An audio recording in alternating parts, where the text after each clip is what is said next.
We are so lucky to be here in the city of Richmond, where we celebrate the diversity of our community, and we include everybody, and lighting the menorah is a very special event. We're drafted to fight darkness. We're drafted to increase light. How do we do that? By adding in acts of goodness and kindness. Each one of us say every day, I'll do another good deed, another kind act. As I can tell you, having a grandson in Gaza fighting at this time, having nephews, nieces, cousins who are there, it's a difficult time. But a difficult time, when family gets together, it really means a lot. And British Columbia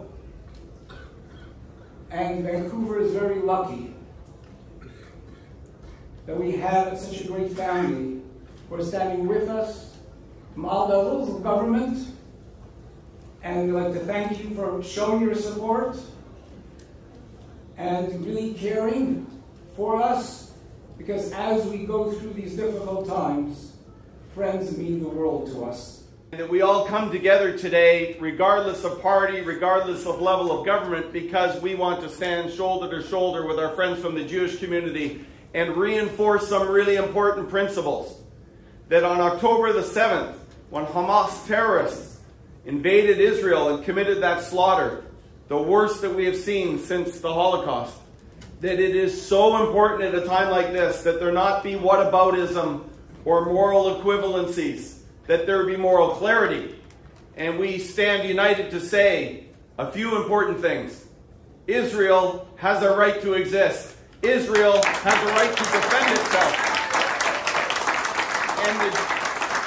And the Jewish community has a right to feel safe here in Richmond, in British Columbia, and in this country, and around the world. And so, my friends, as we think about the lighting of the menorah, that very important symbolism that today, perhaps more than ever, is so significant. The victory of light over darkness, and good over evil. And as has been said many times before, the only thing that evil needs to flourish is for good people to do nothing. And you being here today makes it clear that we stand together to ensure that there is clarity around the fact that we stand with those that are fighting for good. Somebody came up to talk to me at the front and they said, he said, I understand you're going to be the one lighting the menorah today. And I said, yeah. And he said, well, that's really good news.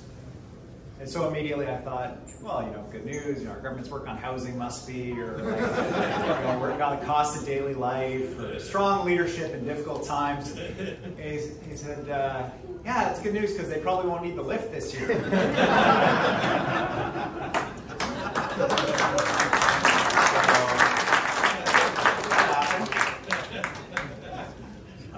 Lots of funny people here today. It's good that we can laugh together, because these are difficult times.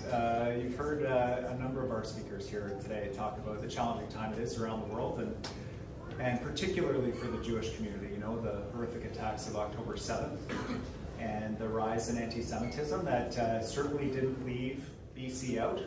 We've seen terrible graffiti. We've seen lots of moments when the Jewish community here didn't feel safe. And it is important, you heard Mr. Falcon, it's important that we stand together and say that British Columbia is a different kind of place. We are a place where everybody around the world needs to feel welcome.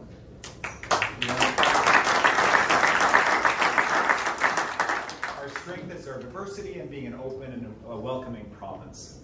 And so we have a lot to, and not everyone here, some people just came to the library and like, what's going on? Not everybody here is religiously oriented, but I think we have a lot to pray for this holiday season. And for me, I am praying for everybody to have a wonderful holiday with family and friends, to feel safe at home, to feel safe in their communities, something that everybody deserves. and praying for the hostages to be released and returned home safely to their families in Israel.